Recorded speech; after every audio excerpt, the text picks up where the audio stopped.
தமிழ் குரல் நேயர்களுக்கு வணக்கம். இன்று நம்மோடு சிறப்பு விருந்தினராக ஊடகவியலாளர் சேகுவரா இணைந்திருக்கிறார். உரையாடுவோம். வணக்கம். வணக்கம். வணக்கம் தோழர். பட்ஜெட் கூட்டத்தொடர் போய்கொண்டிருக்கு தமிழகத்தில். இந்த பட்ஜெட் கூட்டத்தொடரில் எதிர்க்கட்சி தலைவர் பங்கேற்கக்கூடாது அப்படிங்கிறத வலியுறுத்தி தான் திரு உதயநிதி ஸ்டாலின் அவர்களை 2 நாளைக்கு முன்னால் கைது பண்ணாங்களா? அந்த கைதுக்கு பிறகு எதிர்க்கட்சி தலைவருடைய கேள்விகளுக்கு முதலமைச்சர் பதில் சொல்ல வேண்டியதில்லை, அவை முன்னவரே பதில் சொல்லட்டும் அப்படின்னு சொல்லி இவர்களுக்குள்ளால பேசிக்கிட்டதா? அப்படி ஒரு முறையை கொண்டு வரணும் அப்படின்னு சொல்லப்பட்டதாக பரவலாக பேசப்படுது. என்ன நடக்கு? எதிர்க்கட்சி தலைவரை பார்த்து முதல்வர் அச்சப்படுகிறாரா? எதனுடைய விளைவாக இந்த விஷயங்கள்லாம் நடந்துட்டு? இப்போது 2 தரப்பு வாதம் இருக்குது. அந்த 3/4 மணி நேரம் கிட்ட உதயநிதி அவர் அந்த காவிரி விவகார போராட்டத்தில் பேசியிருக்காரு, பல விஷயங்களை பேசியிருக்காரு, திமுக என்ன ஸ்டாண்ட் எடுத்துச்சுன்னு எல்லாம் பேசியிருக்காரு. இது வரைக்கும் தமிழ்நாட்டை ஆட்சி செஞ்ச முதலமைச்சர்களில் ஒரு ஸ்டெப்பு கூட எடுத்து வைக்காத ஒரே ஒரு முதலமைச்சர்னால் அது விஜய் மட்டும்தான். அவர் எடுத்து வச்ச ஒரே ஒரு ஸ்டெப்பு அவர் வீட்டுக்கு போய் சாப்பிட்டு வரேன்னு, அதையும் அவர் வேணாம் வராதிங்கன்ட்டார். அதுக்கு மேலே எதுவும் வைக்கல. இப்போ இதெல்லாம் கண்டித்து அவர் பேசும்போது கீழே இருக்க தொண்டர்கள் ஒரு 2-3 பேர் அந்த நடிகையோட பேரை சொல்கிறாங்க. இவர் ஆன் ஃப்ளோவில் இவரும் ஒரு வார்த்தையை விட்டுறாரு. அதுக்கப்புறமா அது அவர் நான் காவேரியில் சொன்னேன் அப்படின்னு சொல்லிவிட்டு அவரும் அதை கடந்து போயிடுறாரு. இவர் எப்போவுமே இதே மாதிரி இயல்பாக ஒரு ஒன் வேர்டில் போய் பேசிட்டு போகிறது, அதுக்கப்புறம் அது சர்ச்சையாகும், அதுக்கப்புறம் இதுவாகும். இப்போ இதுக்கு கைது, இது கண்டனம் தெரிவிக்கலாம், அது அவர்களுடைய கருத்து சுதந்திரம். ஆனால் இதுக்கு கைது வரைக்கும் போகணுமா அப்படின்னா கேள்விக்குறி. வழக்கு கூட போடலாம். இதை சட்ட ரீதியாக அவங்க வழக்கெல்லாம் போடுவாங்க. சனாதனத்துக்கு எதிராக உதயநிதி மிக மோசமாலாம் பேசியிருக்காரு, சனாதனத்தை எதிர்த்து பேசியிருக்காரு. அவங்களுக்கு மோசமானது, நமக்கு சாதகமானது. அப்படி பேசும்போது இந்தியா முழுவதும் அங்கங்க வழக்கு போட்டாங்க உதயநிதி. அதை திரிச்சு அப்படி. ஆமா, அப்ப அந்த வழக்கு எல்லாத்தையும் ஒன்னா குவாஷ் பண்ணி ஒரே இடத்துக்கு கொண்டு வந்து அந்த வழக்கை ஒரு சட்ட ரீதியாக சந்திக்கிறாரு. அதே மாதிரி இவங்களும் போட்டாங்க, பல இடங்களை போடுறாங்க, நாங்க அதை பார்த்துக்கிறோம்லாம் பேசுறாங்க. அதுக்குள்ளே இது கைது, நீங்கள் அரெஸ்ட் பண்ணியே தீருவோம், சென்னையில் இருக்க ஒட்டுமொத்த காவல்துறை அதிகாரிகள் எல்லாரும் வீட்டுக்குள்ளே குமியிறது, வலுக்கட்டாயமாக அரெஸ்ட் பண்ணி கொண்டு போகிறது, இப்படி எல்லாமே அந்த நாளில் நடக்கிற காரணம்னா மறுநாள் பட்ஜெட்டு. சரி, பட்ஜெட்டில் ஏதாவது ஒரு இது வாய் விடக்கூடாது, பேசக்கூடாதுங்கிறதுக்காக தான் இது எல்லாமே நடந்துச்சு, நம்மளால் புரிஞ்சுக்க முடியுது. கைது பண்ணியே தீரணுன்ற மோட்டிவில் தான் அவங்க இருக்காங்க. இப்போ இவர் உதயநிதி பேசுனது தப்பு அப்படின்னா அவரை கைது பண்ணுறீங்க அப்படின்னா விஜயும் கைது பண்ணணும். நீங்கள் எலெக்ஷனுக்கு முன்னாடி, அதாவது கட்சியை ஆரம்பிக்கிறதுக்கு முன்னாடி விஜயை கைது பண்ணால் இது வரைக்கும் 68 வாட்டி விஜயை கைது பண்ணியிருக்கணும். ஒவ்வொரு படத்துக்கும் கைது பண்ணியிருக்கணும். பெண்களை இழிவாக பேசுனதுலேருந்து, பாட்டு போட்டதுலேருந்து ஒவ்வொரு படத்துக்கும் கைது பண்ணியிருக்கணும் விஜய். இல்லை, ஆனால் திரைப்பட விஷயங்களை இதோட நம்ம ஒப்புமைப்படுத்த. அப்போ அப்படியே நம்ம இதுக்கு வருவோம். அரசியலிருந்து அரசியலுக்கு வந்ததுக்கு அப்புறமா ஒரு படம் வருது. இப்போ ஜனநாயகன் ஒரு படம் வருது. அவர் முதலமைச்சர் ஆனதுக்கப்புறம் ரிலீஸ் ஆன படம். அதில் தேன்ற வார்த்தையை யூஸ் பண்ணுறாரு. தே மகன் எவன் அப்படின்னு கேட்குறாரு. தேனா என்ன அர்த்தம், தெவடியானா என்ன அர்த்தம், வேசி மகள்னு அர்த்தம். அந்த வேசி மகள் முறையை உடைச்சது யாரு? இங்கே இருக்கிற திராவிட இயக்கங்கள் தான் அதை உடைச்சி வேசி மகள்லாம் இருக்கக்கூடாது. அந்த வேசி மகளை இப்போ ஈஸியாக சரளமாக பயன்படுத்துகிறாரு. அப்போ இப்போ இவரை கைது பண்ணுமா பண்ணக்கூடாதா? இவ்வளோ மோசமான வக்கர புத்தியில் இருக்கிற ஒரு வார்த்தையை எப்படி அவர் சொல்லுவார்? ஒருத்தர் ஒரு ஆம்பளையை திட்டும் போது கூட ஒரு பொண்ணை குறிப்பிட்டு தான் இவர் விஜய் திட்டுவார். அதே போல் முதலமைச்சர் ஆனதுக்கப்புறம் அவர் கண்ணியமாக நடந்திருக்காரா? நான் என் வாயில் ஏதாவது வந்துடும், என்ன டேஷ், என்னை பார்த்தா எப்படி தெரியுது, இப்படி எல்லாமே பேசக்கூடிய ஆளுங்க தான் இருக்காங்க. அப்போ இவங்க பேசுனதுக்கு எல்லாம் இங்கே சகிப்புத்தன்மை இருக்குது. இவங்க பேசுனதுக்கு இங்கே சகிப்புத்தன்மை இருக்கணும். நிச்சயமாக நீதிமன்றத்துக்கு போனால் நீதிபதியும் அதான் சொல்லுவார். அந்த சகிப்புத்தன்மை இல்லாமல் இங்கே பேசுகிறாரு. ரெண்டாவது, அந்த நடிகை பற்றி பேசும்போது மட்டும் இங்கே சில பேர் கைது செய்யப்படுறாங்க. இல்லை, அவருடைய மனைவியை பற்றி ஏற்கனவே சமூக ஊடகங்கள்ல மிக தரக்குறைவாக பேசினது விஜயினுடைய ரசிகர்கள், தொண்டர்கள். விஜய்க்கு கோபம் வரல, எந்த கவலையும் இல்லை. விஜயனுடைய குழந்தைகள் பற்றிலாம் இங்கே சமூக வலைதளங்களில் பல விஷயங்கள் போகும்போதெல்லாம் கோபம் வரல. அந்த நடிகை பற்றி பேசும்போது மட்டும் இங்கே கைது நடவடிக்கை இருக்குன்னா இந்த ஒட்டுமொத்த அரசாங்கம், இந்த சர்க்காரை, இந்த அதிகாரத்தை தன்னுடைய சொந்த பிரச்சனைக்காக பயன்படுத்திக்கிறாரோ அப்படின்ற ஒரு கேள்வி வருது. இப்போ அந்த சம்மந்தப்பட்ட நடிகை புகார் கொடுக்கல. அவங்க பாட்டுக்கு அவங்க வேலையை பார்த்துட்டு இருக்காங்க. அவங்க இன்னும் அரசியலுக்கு வரல, அது அவங்க அப்படியே போயிட்டு இருக்காங்க. இங்கே அப்படிதான் புகார் கொடுக்கணும்னு அவசியம் இல்லை. இப்போ இங்கே வேற யாராவது புகார் கொடுக்குறாங்கன்னா அதுக்கு இந்த எக்ஸ்ட்ரீம் கைது வரைக்கும் போகணும்னு அவசியமே இல்லை. இப்போ உதயநிதி அவர்களை சேர்த்து வச்சு, எந்த ஹீரோயினோட சேர்த்து வச்சு இவங்க யாரும் பேசலையா? ஈவன் எடப்பாடி பழனிசாமி இந்த தேர்தல் பிரச்சாரத்தில் பேசலையா? எல்லாருமே பேசியிருக்காங்க. உண்மையிலேயே விஜய்க்கு கோவம் வந்திருக்கு, இது தப்பு அப்படின்னு நினச்சாருன்னா நான் இந்த சும்மா விட்டீங்க. ஏன் விட்டீங்க? அவர் இதை விட அவர் வார்த்தையாலே சொல்லிட்டாரு, அந்த நடிகை விட்டு நீ வெளியே வந்தே ஆகணும்னு சொல்லிட்டாரு. அப்போ பாஜகனா பயம், பாஜகனா பயம். நடிகையை விட்டு வெளியில் வரணும்னா என்ன அர்த்தம்? அதுலேயும் உள்ள அர்த்தம் நிறைய இருக்கு, நிறைய அசிங்கமான வார்த்தைகள் இருக்கு. அப்போ ஏன் பாஜக தொட மாட்டீங்க? அப்படின்னா ரெண்டு வகையாக இருக்குது. இது சட்டமன்றத்துக்காகவே ஒரு எதிர்கட்சியை முடக்கினா மற்ற ஆளுங்க எல்லாரும் வெளிநடப்பு செஞ்சுருவாங்க. அப்போ நம்ம பட்ஜெட்டை எப்படி ஆள் இல்லாத கிரவுண்டில் எப்படி வீசிட்டு போனோமோ அதே மாதிரி இங்கே வந்து சீவிட்டு போயிடலாம் அப்படின்ற எண்ணம் தான் விஜய். அதனால தான் ஒரு அவசர அவசரமாக கைது. ஆனால் நீதிமன்றத்துக்கு போய் அது எடுபடலை. ஏன்னா திமுக இருக்க வக்கீலணிகள் நல்லா ஸ்ட்ராங்காக வாதாடி இருக்காங்க, பாயிண்ட் எடுத்து வச்சிருக்காங்க, ஈஸியாக வந்துட்டாங்க.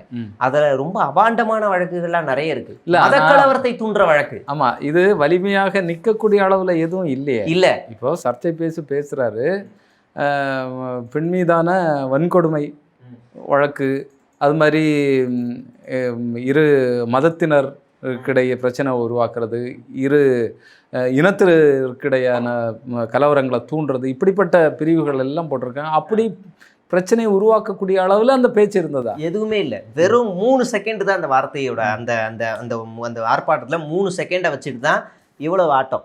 எனக்கு தெரிஞ்சு தாவேகா ஆளுங்கட்சி ஆளுங்கட்சி தாவேகா எதிர்கட்சியை எதிர்த்து ஒரு போராட்டம் நடத்துது தமிழ்நாட்டில். ஆளுங்கட்சி எதிர்கட்சி எதிர்த்து போராட்டம் நடத்துது. எதுக்கு நடத்துதுன்னா அதை வெளில சொல்ல முடியாது, அசிங்கமாக இருக்குது. யாருக்காக போராட்டம் நடத்துகிறாங்கன்னா அதையும் வெளில சொல்ல முடியல. இந்த லட்சணத்தில் ஆட்சியை வச்சுக்கிட்டு இவங்க வந்து இப்படி இந்த இதில் இருக்கிறாங்க. பெண்களுக்கு எதிராக யார் பேசினாலும் எனக்கு கோவம் வரும் அப்படின்னு விஜய் அந்த அர்த்தத்துலேருந்து தான் நாங்கள் ஆர்ப்பாட்டம் பண்ணோம்னா, இன்றைக்கி உங்கள் மாவட்ட செயலாளர் ஒரு பெண்கிட்ட பாலியல் அத்துமீறலில் ஈடுபட்டிருக்காரு. அந்த பொண்ணு அந்த பசங்களோட படிப்பெல்லாம் நிறுத்திட்டு பாதுகாப்பு தேடி ஊராக ஓடிக்கிட்டு இருக்கு. காவல் நிலையத்துக்கு போனால் நடவடிக்கை எடுக்கிறோன்னு சொல்லி தட்டி கழிச்சுக்கிட்டே இருக்கிறாங்க. இப்போ வரைக்கும் அந்த பொண்ணுக்கு எந்த விமோச்சனமும் கிடைக்கல. அதே ஸ்ரீவைகுண்ட எம்எல்ஏ அவர் கூடவே இருந்த 2 முக்கியமான நபர்கள் கூட்டு பாலியல் வன்கொடுமை செய்கிறாங்க. அந்த குற்றவாளிகளுக்கு அடைக்கலம் கொடுத்தது அந்த எம்எல்ஏ மேலே இப்போ வரைக்கும் எந்த நடவடிக்கையும் கிடையாது. அவருக்கு அதுக்கு பதிலாக என்ன கொடுக்குறாங்கன்னா துப்பாக்கி ஏந்திய போலீஸ் பாதுகாப்பு. கேட்டால் அவரை குதிரை பேரவனை வாங்க போகிறாங்களா? ஒரு பாலியல் குற்றவாளிக்கு அடைக்கலம் கொடுத்தவனை யாராவது வாங்குவாங்களா? அவருக்கு பாதுகாப்பு. இப்படி தொடர்ச்சியாக எடுத்துக்கிட்டே வருவோம். இந்த 2-3 மாதத்தில் மட்டும் பெண்கள் விவகாரத்தில் அதிகமாக கைது செய்யப்பட்ட கட்சி நபர்கள் யார் அப்படின்னு பட்டியல் போட்டால் உறுதியாக சொல்ல முடியும், தாவேகா தான் முதல் இடத்துல இருக்குது. முதல் இடத்துல தாவே இருக்கா. 2வது இடத்துல யார் இருக்காங்கன்னா யாருமே வரமாட்டாங்க. அது அதிமுக வராது, பாஜக வராது, திமுக வராது, யாருமே வரமாட்டாங்க. முதல் இடத்துல முதல் இடத்துல அவ்வளோ பேர் ஆக்கிரமிச்சிருக்காங்க. செய்தி பட்டியலோட எங்க எப்ப எப்படி யாரால அவர் எந்த கட்சி பொறுப்புல இருக்காருன்ற எல்லா ப்ரூஃபும் இருக்கு. எல்லா செய்திகள்ல இருந்து வந்த அடிப்படையில இருந்து மட்டும் சொல்றேன். செய்தியில இருந்து வராதுன்னு போய் பேசணும்னா இன்னும் நிறைய இருக்கும் போல. அப்ப இவ்வளவும் பண்றது எல்லாமே தாவேக்காரர்கள் மட்டும்தான். டிவிக்கே ஐடி விங் அப்படின்ற ஒரு பேஜ்ல இருந்து மட்டும் நேத்தும் இன்னைக்கும் அவதூறான கருத்துக்கள் நான் அதை தரேன், நீங்க அதை ஸ்கிரீன்ஷாட்டாக இதுலயே கூட போடுங்க. இப்ப டூப்ளிகேட் ஐடியை வச்சு இப்போ பெண்களுக்கு எதிராக பேசுறவங்க எல்லாம் நடவடிக்கை எடுப்பேன் ஆதவர் சொன்னாரு. இந்த ஐடியை மட்டும் நீங்க கண்டுபிடிச்சு அவனை கைது பண்ணுங்க சார், உங்களுக்கு நாங்க மரியாதை கொடுக்குறோம் சார், உங்களை வந்து நாங்க தலை வணங்குறோம்.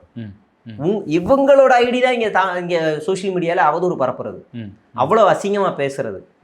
கடந்த காலங்களில் துர்கா ஸ்டாலின் அவர்கள் சம்பந்தமே இல்லை, அவங்களும் அரசியலே கிடையாது. அவங்கள பேசுறதுலேருந்து கிருத்திகா உதயநிதியை பேசுறதுலேருந்து அவங்க தனிப்பட்ட முறை குடும்பத்திலேருந்து பேசுகிற அவங்கள மட்டும் இல்லை, சிவகார்த்திகேயன் குடும்பத்திலேருந்து, குஷ்பு குடும்பத்திலேருந்து, லிவிங்ஸ்டன் குடும்பத்திலேருந்து, இப்படி பெண்களுக்கு எதிராக ஒட்டுமொத்தமாக ஈவன் சூரி எல்லாரையுமே இப்படி அவதூறா பச்சையாக பேசுனது எல்லாமே இந்த விர்ச்சுவல் வாரியர்ஸ் தான். ஏன்னா வேணா ப்ரூஃப் தரேன், எல்லாவோட ஸ்க்ரீன்ஷாட்டை எடுத்து வச்சிருக்கேன்.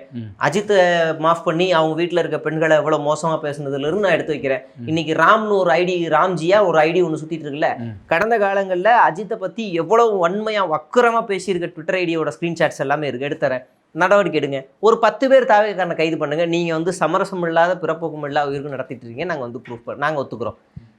இங்கே அபியூஸில் நம்பர் 1 இடத்துல இருக்கிறதும் அவங்க தான், பாலியல் குற்றவாளிகளாக கைது செய்யப்படுவதும் அவர்கள் தான். பேருக்கு நாங்கள் சிங்க பெண்கள் வச்சுட்டோம், பாலியல் குற்றவாளிகள்னு விளம்பரம், ஊழலே இல்லை, லஞ்சமே இல்லை. இன்றைக்கி ஒரு வீடியோ வருது, நாளைக்கு ஒரு வீடியோ வரப்போகுது. எப்போ டெய்லி அந்த அதிகாரி வாங்குறாரு, இந்த அதிகாரி வாங்குறாரு, எங்கே பார்த்தாலும் அதிகாரிகள் லஞ்சம் வாங்குறாங்கன்னு வந்துக்கிட்டு தான் இருக்குது. ஒயின் ஷாப் போனால் நாங்கள் இந்த அரசு உண்மையிலேயே ஒன்றே ஒரு விஷயம் என்னென்னா, ஒரே ஒரு விஷயத்தில் பாராட்டலாம்.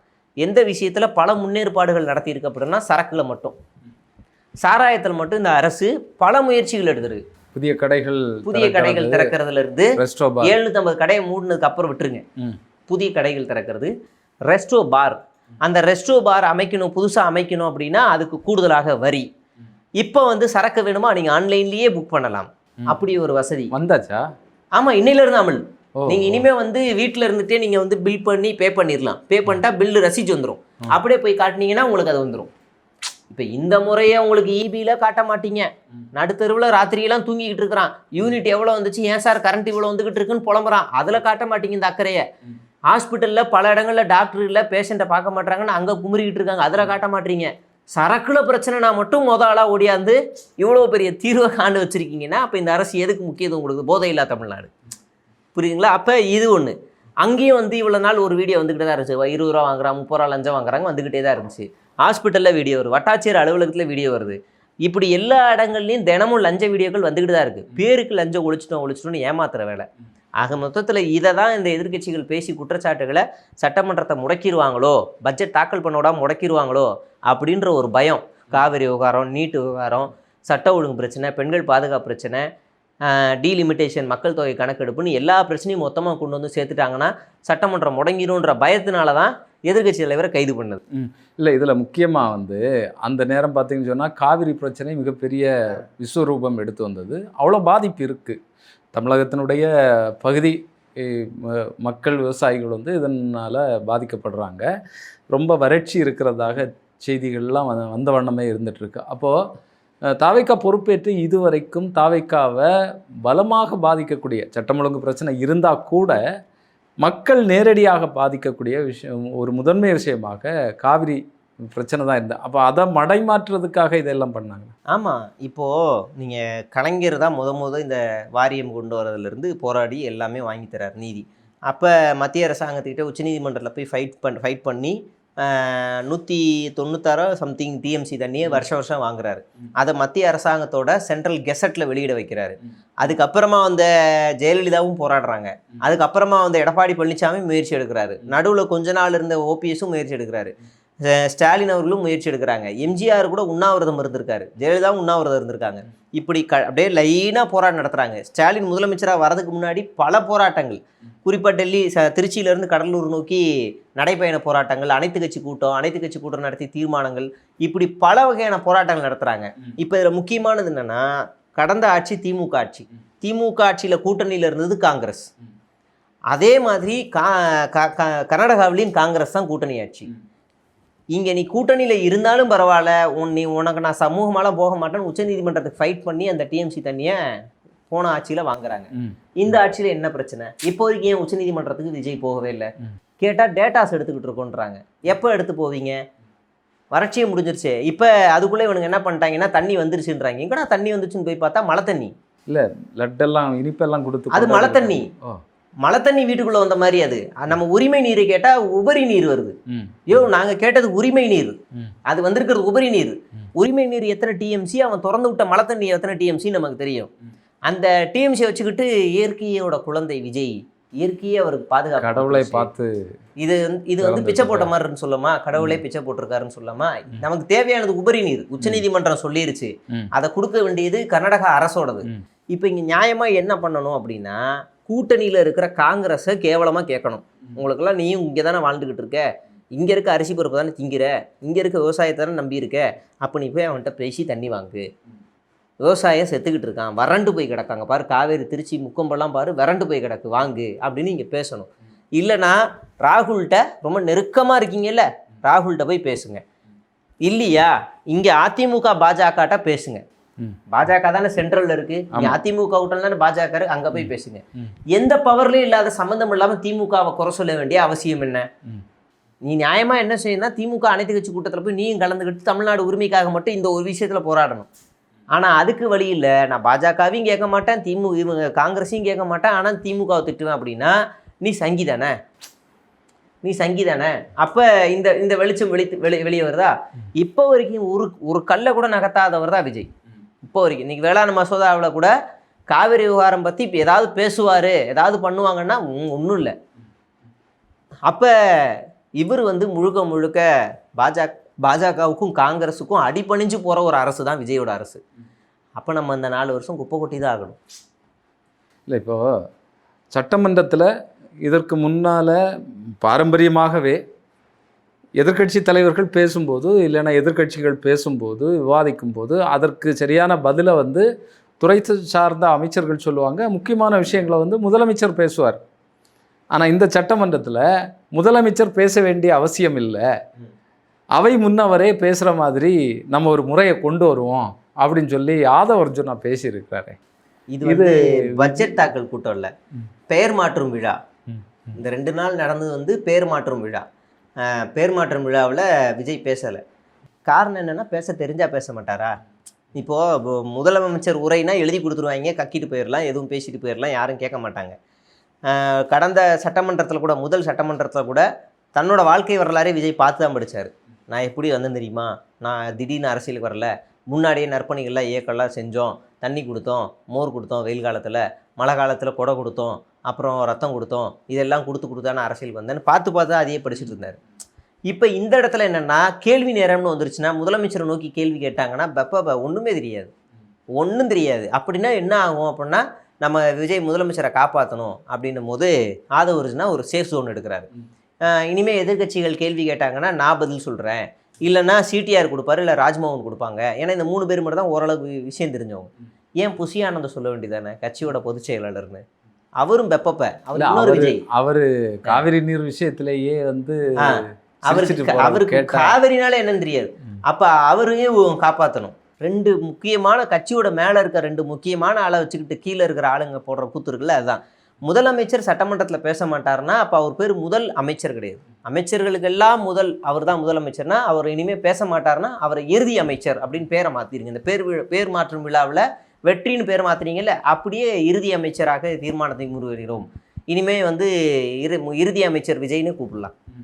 பேச மாட்டாருன்னா அப்படியே வச்சுப்போம். எதுக்கு அவர் வரணும்? இன்னொன்று, சட்டமன்றத்துக்கே வர வேணாம். சட்டமன்றத்தை இடிச்சுட்டு அங்கேயும் ஒரு எதிரில் இருக்க மாதிரி இந்த பக்கம் ஒரு பார்க்கு கட்டி விட்ருங்க. அது பாட்டு சும்மா 4 பேர் வந்து வாக்கிங்காக போவாங்க. எதுக்கு அது வேஸ்ட்டாங்க? பேச மாட்டாருன்னா எதுக்கு ஜெயிச்சிங்க? பேச மாட்டாருன்னா எதுக்கு வந்தீங்க? பேச தெரியாது, அவ்வளோதான். அதை ஒத்துக்கிட்டு போயிருங்க. சரி குழந்தைன்னு சொல்லிட்டு நாங்கள் அப்படியே ஜாலியாக அப்படியே இந்த பக்கம் போயிடுறோம். குழந்தைய எதுக்கு திட்டிக்கிட்டு நாங்கள் பாட்டுக்கு போயிடுறோம். இப்போ திமுக அரசு 10 லட்சம் கோடி கடனை வாங்கி வச்சுட்டாங்க அப்படின்னு சொல்லி இந்த அரசாங்கம் சொல்லிகிட்ருக்கு. இந்த கடனை குறைப்பது தான் எங்களுடைய பிரதான வேலை அப்படின்னாங்க. அதற்கான திட்டங்கள்லாம் வகுத்து கொண்டிருக்கோம். ஆனால் இப்போ பார்த்தீங்கன்னு சொன்னால் இந்த வருடமே 1.25 லட்சம் கோடி கடன் வாங்க போகிறதாக 2 மாதம் 20,000 கோடி வாங்கியாச்சு. அப்போ இந்த 5 வருடத்தில் பார்த்தீங்கன்னு சொன்னால் 10 லட்சம் கோடியாக இந்த கடன் உயரும் இப்போ சொல்கிறதுலையே. அப்போ ஏற்கனவே இருக்கக்கூடிய கடன், இப்போ இருக்கக்கூடிய கடன், இதெல்லாம் தீர்க்கிறதுக்கு என்ன வழிகள் இருக்குது? இது ஒரு பெரிய அச்சத்தை நோக்கி போகிறது. அதாவது கடந்த ஆட்சியில் கடன் அதிகமாகிடுச்சுன்னு சொல்லும் போதெல்லாம் நம்ம ஒரு ஃபேக்ட் டேட்டாவை எடுத்துகிட்டு போய் கொடுக்குறோம். அதிமுக ஆட்சியில் எவ்வளோ கடன் இருந்துச்சு, அந்த கடனுக்கு வட்டி மட்டுமே தமிழ்நாடு அரசு கடந்த 4 வருஷத்தில் எவ்வளோ கட்டுச்சு, கடந்த 4 வருஷத்தில் மட்டும் எவ்வளோ கடன் வாங்குச்சு, அப்படி எல்லாம் சேர்த்திங்கன்னா 10 லட்சம் கோடிங்கிறது ரொம்ப கம்மி. இந்த ஆட்சியில் 6 கோடி கிட்ட அதிமுகவே வாங்குச்சுன்னு நினைக்கிறேன், 5 கோடி கிட்ட. அதில் 1.5 லட்சம் கோடி வந்து வட்டி மட்டுமே ஓடுச்சு. அப்போ இது கம்மியாக தான் நம்ம வாங்கியிருக்கோம். இன்னொன்று, மத்திய அரசாங்கம் சொல்கிற வரம்புக்கு கீழே தான் நம்ம இருக்கிறோம், அதிகமாக போகலை அப்படின்னு ஃபேக்ட் எல்லாம் எடுத்து கொடுத்துக்கிட்டு இருக்கோம்.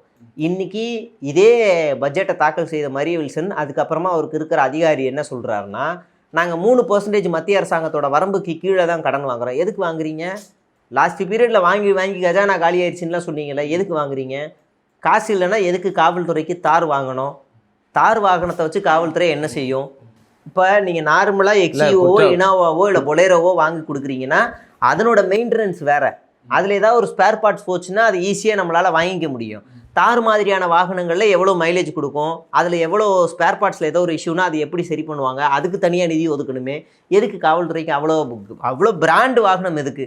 இல்லை, சட்டம் ஒழுங்கு பிரச்சனை, இந்த விஷயங்கள் எல்லாம் வரக்கூடிய நவீன காலத்தில் வந்து ஓடி போய் பிடிக்கிறதுக்கு தார் வேணுமா? பிடிக்கிறதுக்கு சென்னைக்குள்ளே நீங்கள் எப்படி தார் வாகனத்தை ஓட்ட போகிறீங்க? எந்த வண்டி எடுத்தாலும் நீங்கள் 20 தான் ஓட முடியும் டிராஃபிக்கில். எந்த வண்டி எடுத்தாலும் 40-50க்கு மேலே ரோட்டுக்குள்ளே ஓட்ட முடியாது. நீங்கள் அப்படியே பைபாஸில் ஓட்டினா கூட 80 தான். அது எல்லா வண்டியும் 80 ஓடும். நீங்கள் அமெரிக்கா GTA சிட்டி மாதிரி எப்படி 120 கிலோமீட்டர் வேகத்தில் போய் திருடனை பிடிக்கிறீங்க? அவ்வளோ அந்த லெவல்லாம் இங்கே யாரும் திருட எனக்கு தெரிஞ்சு யாரும் இல்லையே. எனக்கு தெரிஞ்சு 2 நாள் முன்னாடி தாவேக்காரன் வீடு புகுந்து ஒரு 24 சவரன் நகை திருடினான். அவனை பிடிக்கிறதுக்கு ஏதாவது ரெடி பண்ணிடுறீங்களா அப்படின்னு தெரில. அப்போ இந்த தேவையற்ற நிதி செலவு இருக்குல்ல, இதெல்லாமே இவங்க தான் பண்ணுறது. இங்கே இருக்க அலுவலகத்தை தூக்கிட்டு போய் 10வது மாடியில் வைக்கிறது. இப்போ ஏதாவது அமைச்சர்கள் போய் முதலமைச்சரை பார்க்கணுன்னா இங்கேருந்து 10வது மாடிக்கு போகணும், ஃபைல் எல்லாம் தூக்கிட்டு போகணும். அதிகாரிகள்கிட்ட போய் ஏதாவது ஒரு ஃபைல் எடுத்துட்டோன்னா இங்கேருந்து இங்கே வரணும். இதுவே பெரிய பொருளாதார நெருக்கடியை உருவாக்கும், பெரிய பொருளாதார சுமையை உருவாக்கும்னு அங்கே இருக்க தலைமைச் செயலக சங்கமே சொல்லுது. நம்ம சொல்லல, அவங்க சொல்கிறாங்க இது தேவையில்லாத வெட்டி வேலைன்னு. கேட்டால் ஜோசியக்காரர் சொல்லிட்டான், கடலை பார்த்து உச்சியில் இருந்தால் தான் உங்களுக்கு உச்சம் நல்லா இருக்குன்னு சொல்லிட்டான் அப்படின்னு அவங்க சொல்லிட்டாருன்னு இவர் போய் மாற்றுறது. இப்போ நிதி செலவு நிதி சுமையெல்லாம் யார் கொண்டு வராங்கன்னா இந்த அரசு தான் கொண்டு வருது. அப்போ கடன் வாங்கினாதான், இப்பயும் நம்ம ஒத்துக்கிறோம், கடன் வாங்காமல் இந்த தமிழ்நாடு அரசை நடத்த முடியாது, அதுதான் உண்மை. அதை நீங்கள் ஒத்துக்கிட்டு தான் ஆகணும். அதைத்தான் போன வருஷமும் நம்ம சொன்னோம், திமுக ஆட்சியிலையும் சொல்கிறோம், இப்பயும் அதே தான் சொல்கிறோம். வாங்கி தான் ஆகணும், தப்பு கிடையாது, வாங்குங்க. ஆனால் அதை சரியான முறையில் பயன்படுத்திருக்கீங்களான்னு கேட்குறோம். இப்போ நீங்கள் எத்தனை முதலீடுகள் வந்துச்சு கடந்த ஆட்சியில், எத்தனை வேலை வாய்ப்புகள் அது மூலிமா வந்துச்சு அப்படின்னு நம்ம பட்டியல் போட்டால் நிறைய இருக்கும். ஆனால் திமுக ஆட்சியில் இதெல்லாம் இருக்குல்ல. இப்போ தாவேக ஆட்சியில் எத்தனை முதலீடுகள் வந்துச்சு, 10வது இடத்துக்கு நகரப்பட்டிருக்கு முதலீடுகள் இருக்கிறதுல. அப்போ அது கேள்விக்குறியாகுது. வேலை வாய்ப்புகளில் எத்தனை புது வேலை வாய்ப்புகள் 2 மாதத்தில் உருவாயிருக்குன்னா அதுவும் கேள்விக்குறி.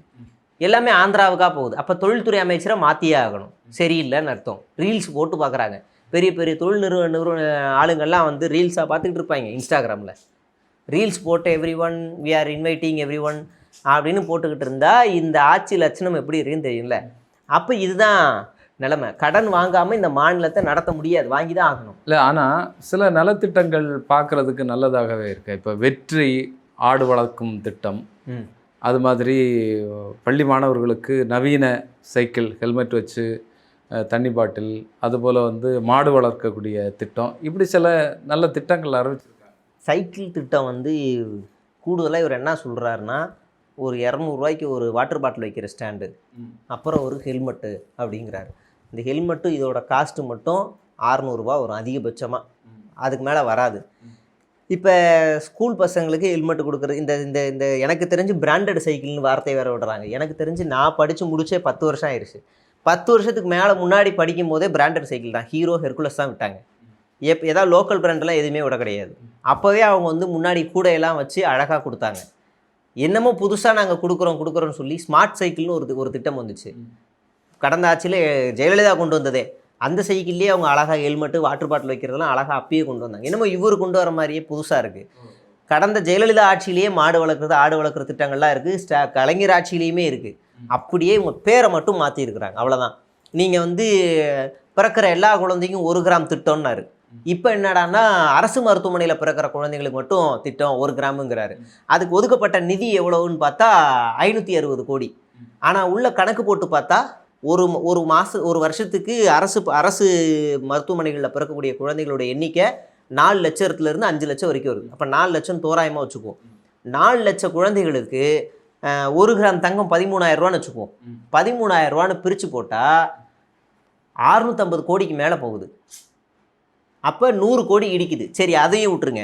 இன்றைக்கி இருக்க தங்க விலை நாளைக்கு இருக்குமா, நாளை கழிச்சு இருக்குமா, அடுத்த மாதம் இருக்குமா, 2 மாதம் கழிச்சு இதே 13,000 இருக்குன்னு உறுதியாக சொல்ல முடியுமா?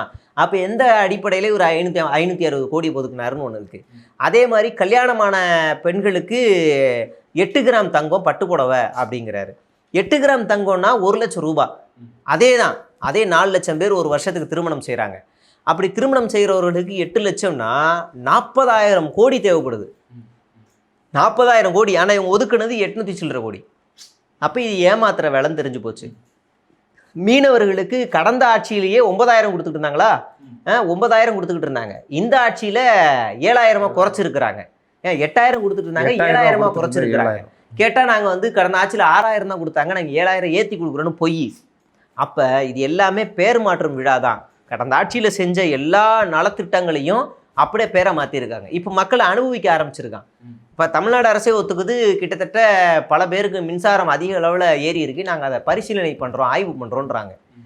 அதுக்கெல்லாம் முயற்சி எடுக்கலை. ஒயின் ஷாப்பில் மக்கள் குடிக்கும் போது பிரச்சனையாகுது, மன நிம்மதியோடு குடிக்கணுங்கிறதுக்காக பல ஏற்பாடுகள் ரெஸ்டோ பார், ஏசி, அதிநவீன சரக்குகளை பல மாநிலங்கள்லேருந்து உற்பத்தி செய்கிறது. என்ன இன்னைக்கு ஆன்லைனில் மாறி இருக்கு. எப்பா என்னென்ன ஏற்பாடுகள் ஒயின் ஷாப்புக்கு மட்டும். இல்லை, நீங்கள் மின்சாரம் சொன்னோன்னா தான் எனக்கு நினைவுக்கு வருது. மின்சாரத்தில் வந்து பிபிபி திட்டத்தினுடைய அடிப்படையில் அதை ப்ரைவேட்டைசேஷன் ஆக்குறாங்க அப்படிங்கிற ஒரு தகவல் வந்து வந்துட்டுருக்கு. இந்த மின்மாற்றிகள் எல்லாமே வந்து ப்ரைவேட் நிறுவனங்களுக்கு போகுது. அது மாதிரி மின்சாரத்தை சேமித்து வைக்கக்கூடிய அந்த இதெல்லாமே ப்ரைவேட்டுக்கு போகுது அப்படின்னு சொல்லி நம்முடைய கனகராஜ் தோழர் சிபிஎம் கட்சியினுடைய செயற்குழு உறுப்பினர் அவர் வந்து பேசியிருக்கிறாரு.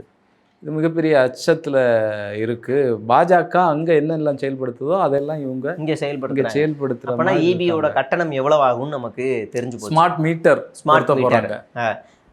இந்த ஆஃபீஸோட பில்லு உங்களுக்கு தெரியும். போன மாதம் எவ்வளோ வந்துச்சு, இந்த மாதம் எவ்வளோ வந்துச்சு? 13, இப்போ 29. 13,000 இருந்தது, இப்போ 29,000 வந்துருக்கு. 2 பேர் சம்பளம்.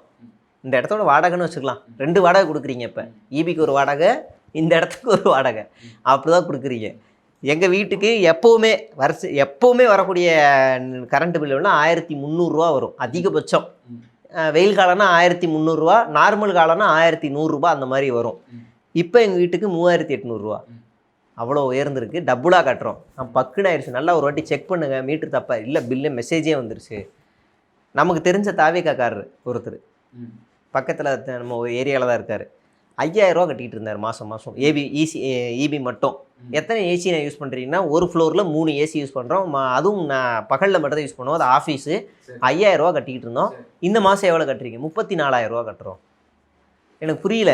நீ நல்லா தெளிவாக சொல்லுங்கள். இல்லைப்பா 34 தான். ஆனால் நீ எதாவது பிரச்சனையாக இருக்கும் போய் இல்லை கரெக்டாக சொல்லிட்டாங்க, வேறு வழியே இல்லை. ஆள் வந்து நல்லா பெரிய தாவேக்கா கொடியை கட்டிக்கிட்டு காரில் அப்படி ஜாலியாக வளம் வருவார். எனக்கு அதை பார்க்கவும் சிரிப்பாக இருந்துச்சு. பறக்குதா பில்லு அப்படின்னு ஜாலியாக இருந்துச்சு. அப்படி தான் இருக்குது. எல்லாருக்குமே ஏறி இருக்குது. இவங்க என்னமோ சில சதவீதம்னு சொல்கிறாங்க, பொய். நாம் ஒன்றும் இல்லை, இந்த வீடியோவில் கமெண்டில் உங்களுடைய பில்லை மட்டும் எவ்வளோ வந்திருக்குன்னு போன மாதம் இந்த மாதம் பில்லு மட்டும் போடுங்க. சரி, முடிஞ்சால் உங்களோட ஈபி நம்பரை போடுங்கன்னா போதும், முடிஞ்சு எவ்வளோ பேர் வந்திருக்கு நம்மளை கிராஸ் செக் பண்ணிக்கலாம். அவ்வளோ ஏறி இருக்குது. இந்த காசெல்லாம் எங்கே போகுது, யாருக்கு போகுது? இல்லை, இது ஏதாவது அங்கே இருக்கக்கூடிய விஞ்ஞான ரீதியான ஏதாவது கோளாறா? அது எப்படி இப்போ 2 மாதத்துக்கு முன்னாடி வரைக்கும் நல்லா போயிட்டு இருந்துச்சு. ஸ்டாலின் ஆட்சியில் நல்லா போயிட்டு இருந்தது. 2 மாதத்தில் ஆர்டிஸ்ட் காணாமல் போகுது, அந்த ஃபீஸ் கேரியர் காணாமல் போகுது. எல்லாமே பழைய டிரான்ஸ்ஃபார்மரு, பழைய எக்யூப்மெண்ட்ஸுன்றாரு. இப்போ வந்து இபி பில் அதிகமாகும். இந்த 2 மாதத்தில் மட்டும் எப்படி அதிகமாகும்? ஒன்று அதிகாரிகள் ஏதாவது தப்பு பண்ணுறாங்களா, இல்லை அரசியல்வாதிகள் ஏதாவது தப்பு பண்ணுறாங்களா? இது 2த்தில் எங்கே தப்பு நடக்குது? இப்போ வேரியேஷன்ஸ் இருக்கலாம், இபி பில்லில் வேரியேஷன்ஸ் இருக்கலாம். அது ஒரு அதிகபட்சம் ஒரு இப்போ 1000, அதாவது ஒரு 10,000 வருதுன்னா, பில்லு வருதுன்னா ஒரு 1000, 2000 கூட அதிகம் தான். 2000 கூட வச்சுக்கோ. ஒரு 12,000 ஏறுதுன்னா ஓகே. 10,000 வாங்கிட்டு இருக்கவங்களுக்கு 25,000 எப்படி வரும்? 15,000 எப்படி வரும்? இத்தனைக்கும் போன மாதம் என்ன யூனிட் யூஸ் பண்ணாங்களோ அதே யூனிட்டு தான். ஆனாலும் எப்படி அது வரும்? அப்போ இங்கே ஏதோ பிரச்சனை இருக்குன்னு அர்த்தம். அதுக்கெல்லாம் இந்த அரசு எந்த நடவடிக்கை எடுக்கல. ஆனால் நாங்கள் வந்து ஊழலை ஒழிச்சிட்டோம், கிழிச்சிட்டோம். இந்த காசு எங்கே போகுதுன்னே தெரியலையே. யார் வீட்டு காசு? எல்லாரும் 1 மாத சம்பளத்தை ஈபியாக கொடுக்குறாங்க. பல்வேறு பிரச்சனைகள் இருக்குது. தொடர்ந்து பேசுவோம். உங்களுடைய நேரத்திற்கும் கருத்திற்கும் நன்றி தோழர்.